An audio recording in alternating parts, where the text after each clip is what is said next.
Hello friends, thank you for joining us again for some outback flying. In this episode we are going to talk about our trip to William Creek and a few interesting things we've learned about flying in the outback. We will also share some details on how we plan our trips, so hopefully you will get something out of this video, or you might just watch it and enjoy beauty of Australian outback.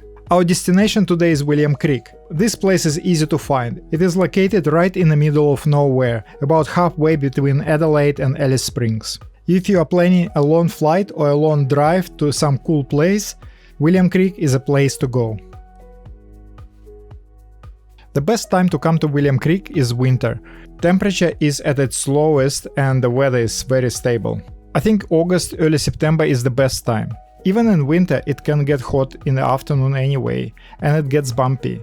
Not too much, but it can catch you by surprise sometimes. Ooh, горки, хамуха.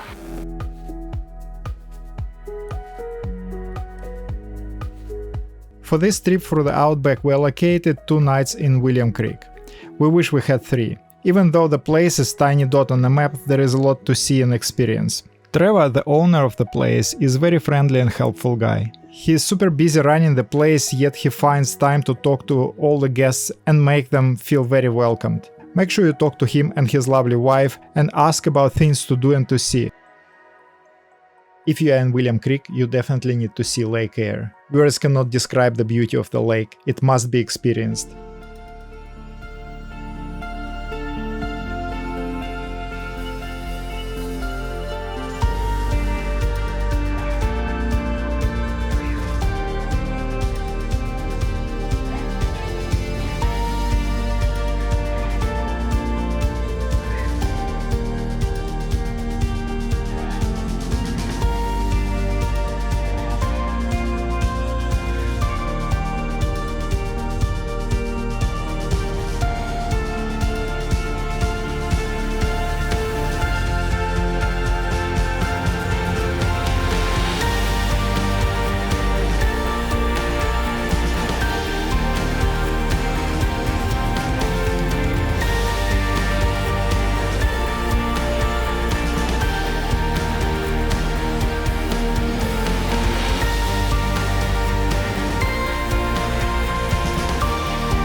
Depending on which way you are coming to William Creek, you might be flying very close to Maree.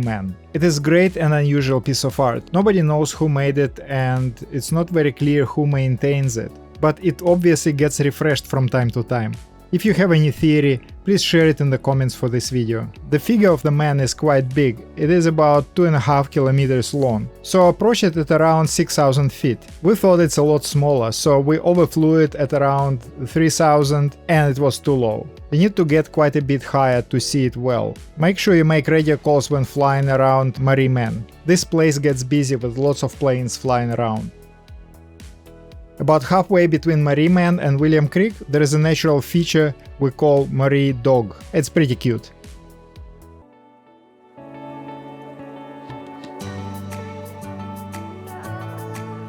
Another natural wonder about 50 miles southwest of William Creek is Painted Hills.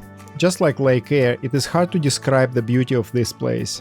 You need to see it. The colors of these hills are unbelievable.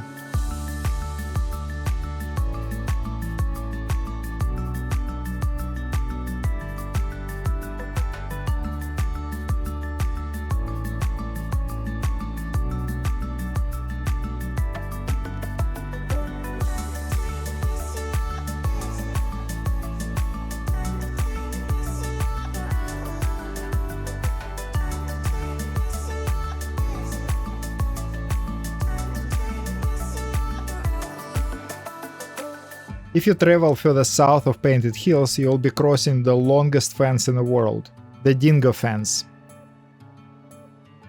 Once I come across a video about conspiracy theory that this fence is hiding something. Well, it doesn't. It is just keeping dingoes from moving down south. It is cute conspiracy theory though.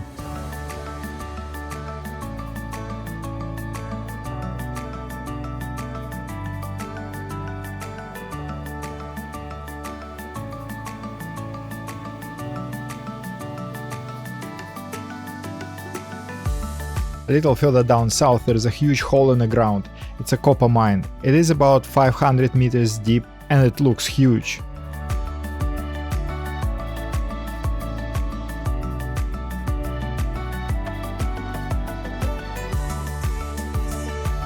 To get an idea how big this mine is, have a look at the truck at the bottom of the pit, and this truck is Caterpillar 793, capable of carrying 260 tons of rocks. When they remove the rocks from the mine, they dump them in the area nearby. Because of different nature of the rocks, they have different color, and when they dump them in that special area, it creates very interesting pattern on the ground.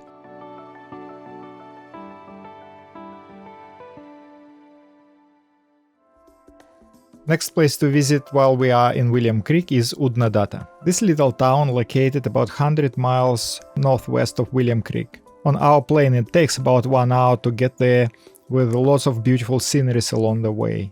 If anyone asks, why did you go to Oodnadatta from William Creek? To get some water. To get a couple of bottles of water. Jack and Jill went up the hill. Here is fun fact about William Creek. They have a few kinds of beer, but they don't sell bottled water, neither still nor carbonated. The bore water they have for free is very good, but we really wanted to have bottled water.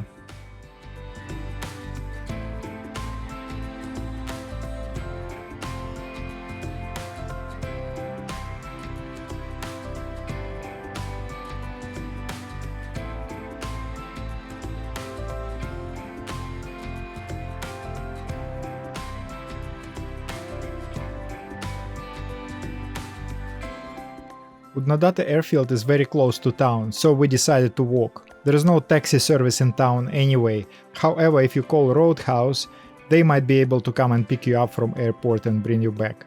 There are two main attractions in Oodnadatta. It's a Pink Roadhouse and a museum. The Pink Roadhouse is a really quirky place. It has grocery shop with all kind of supplies, and there is a really nice cafe if you're hungry. And they sell fuel, including avgas. I guess for the avgas you need to call the owner ahead of time and make sure the avgas is available. We were lucky they had some avgas for us, so we refueled our aircraft before we left. And we also had a ride back to the airport. Overall, Oodnadatta was a fun place to visit, but it was time for us to go back to William Creek to have some rest and get ready for the new adventures the next day. No story about William Creek would be complete without talking about the iconic William Creek pub.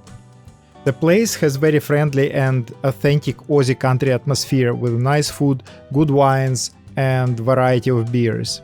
It is interesting to have dinner in a quirky pub in the middle of nowhere and meet people from all over the world. It is an amazing place.